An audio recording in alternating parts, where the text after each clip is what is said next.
আব্বু, দাদু আমার চশমা চুরি করেছে। আমার 5 বছরের মেয়ে আরিফার মুখে এমন কথা শুনে চমকে গেল আমার স্ত্রী ফারজানা। তাড়াতাড়ি মেয়েকে কোলে নিয়ে বলল, ছি মা, এইভাবে বলে না, পচা কথা। তোমার চশমা দিয়ে দাদু কি করবে? ভেতরে আছে, চলো। আমি দেখেছি মা, দাদু চুপি চুপি পকেটে ঢুকিয়েছে। এইভাবে নেওয়া ঠিক না, তাই না মা? ফারজানা একবার আমার দিকে তাকালো। ফারজানা ভীষণ বিনয়ী একটা মেয়ে। সে যথেষ্ট সম্মান করতে ভালোবাসে। ওদের শহরে পারফেক্ট ফ্যামিলিতে বড় হওয়া পারফেক্ট একটা মেয়ে। ওর কাছে চুরি একটা জঘন্য অপরাধের ব্যাপার। বাবাকে বাসায় এনেছি মাস 3 হলো। আগে গ্রামেই থাকতো। মা মারা যাওয়ার পর এইখানে নিয়ে এসেছি। বাবার চশমা নেওয়ার চেয়ে ফারজানার এই এড়িয়ে যাওয়ার বিনয়টা আমাকে ভীষণ লজ্জায় ফেলছে।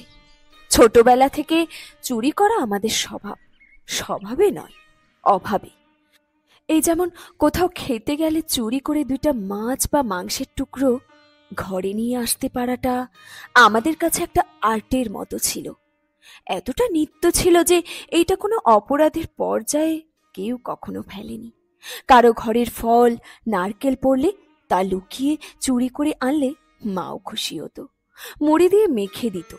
আমাদের নিজেদের কিছুই ছিল না, তা অন্যদের জিনিস চুরি না করলে আমরা খাবো কি? এইটাই ছিল একটা অকথ্য নীতি। নানা মানুষের ক্ষেতে চাষ করত বাবা। দুপুরে যখন সাদা ভাত আর একটু মরিচের ভর্তা নিয়ে যেতাম, বাবা তার লুঙ্গির গোচর থেকে ক্ষেতের আলু, পটল, কাঁচামরিচ, মূলো যা পেত আমার গামছায় ভরে দিত। আমার মুখেও হাসি ফুটে উঠত, আজ শুধু লবণ দিয়ে ভাত খেতে হবে না। কারো পুকুরে জাল দেওয়া হলে আমাদের বাপ ছেলের ডাক পড়তো ধরার জন্য। 2-4টা মাছ লুকিয়ে চুরি করতে পারলে আমাদের ঘরেও মাঝে মধ্যে ঈদ হতো। কিংবা কোরবানির সময় কাটাকুটিতে সাহায্য করার সময় চুরি করে মাংস আনতে পারলে মনে হতো ফেরেস্তার দান। মাছের বাজারে মাছ নামানোর কাজ করতাম স্কুল শেষে। আবর্জনার ভেতরে একবার ইলিশ মাছ লুকিয়ে রেখেছিলাম। মালিক মাছ গুনে একটা কম হওয়ায় খুব মেরেছিল, কিন্তু সে মাছ আনতে পেরেছিলাম ঘরে, গালের রক্ত মুছেও হাসতে হাসতে। তাই চুরি করতে কখনো খারাপ লাগেনি। এরোর নোট আর বই খাতা চুরি করতাম টিফিনের সময়। নিজের টাকায় কলম কিনতাম না। ওদের 1-2 জিনিস হারালে কখনো আলাদা করে চোখে পড়তো না। আমার দিব্যি চলে যেত। টিউশনি করতাম, খেতে কাজ করতাম, পাড়ার নানা কাজে সাহায্য করে এদিক ওদিক জিনিস সরাতাম। ঘরে এসে বলতে কোনোদিন বাধেনি আমাদের।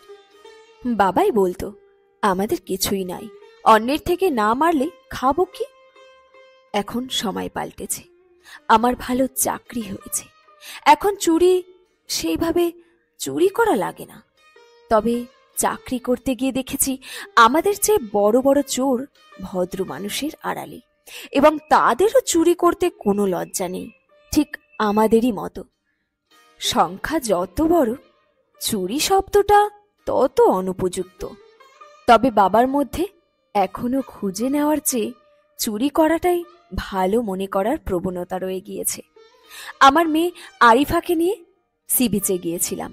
সেখানে সে একটা লাল রঙের রঙিন চশমা কিনেছে। সোফায় রেখেছিল, বাবা আস্তে করে নিয়ে নিয়েছে। স্বভাবজাত কারণে বাবার আচরণে ওর এমন লেগেছে। বাবা তা চুরি করেছে। হয়তো ফারজানারও চোখে পড়েছে। ফারজানা যত বিনয়ের সাথে এসব আড়াল করে, আমার ততই লজ্জা হয়। কারণ ফারজানা তো আর আমার মতো চুরি করে বড় হয়নি। এই তো সেই নীতিবাক্য পড়ে বড় হয়েছে, চুরি করা মহাপাপ। আমি বাবার রুমে গেলাম।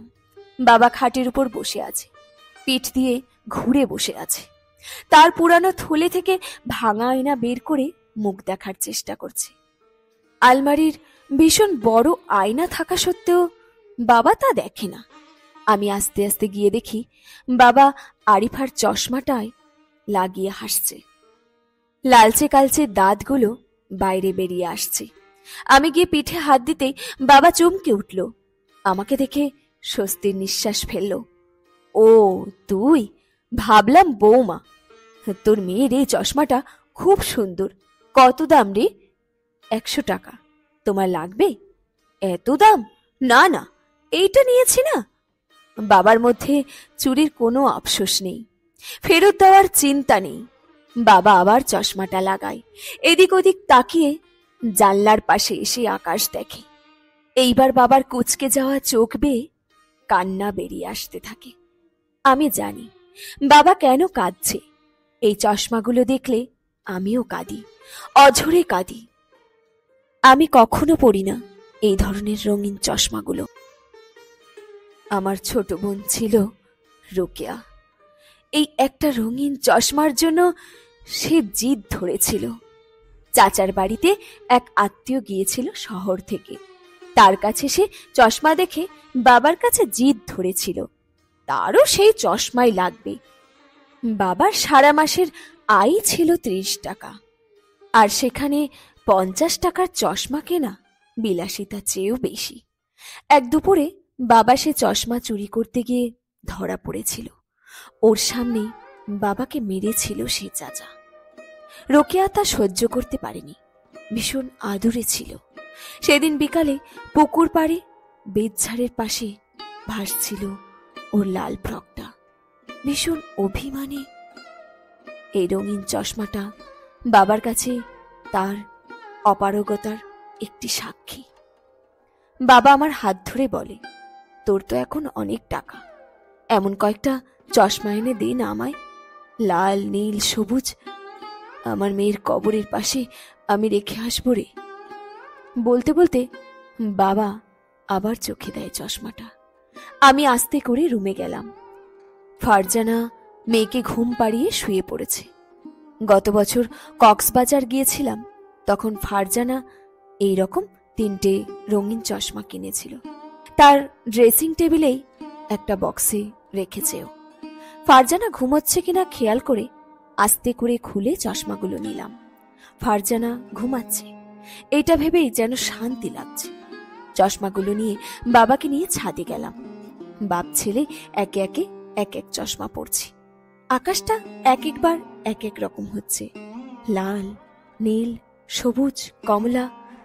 বাবা হাসছে, বাচ্চাদের মতো হাসছে। তখন হঠাৎ মনে হলো রুমে ঢোকার সময় ফারজানার মুখ এই দিকে ফেরানো ছিল, আসার সময় অন্যদিকে। ও কি জেগেছিল? এইটা মনে হতেই ভীষণ অস্বস্তি লাগছে। কিন্তু সেদিন 20 লাখটা কোথা থেকে এনে ওর হাতে দিয়েছিলাম সে প্রশ্ন সে করেনি। সেদিন নিজেকে চোর মনে হয়নি। এই চশমা চুরি করে নিজের কাছে নিজেকে চোর মনে হচ্ছে। বাবা আরেকটা চশমা চোখে দিচ্ছে, চোখ ঝাপসা হচ্ছে বাবার, আমারও। সামান্য জিনিস চুরি আমরা মানতে পারি না, তবে এত বিশাল সব চুরিকে কিভাবে আমরা মানিয়ে নিই। শেষ হলো আজকের গল্প রঙিন চশমা। কলমে দোলনা বড়ুয়া তৃষা।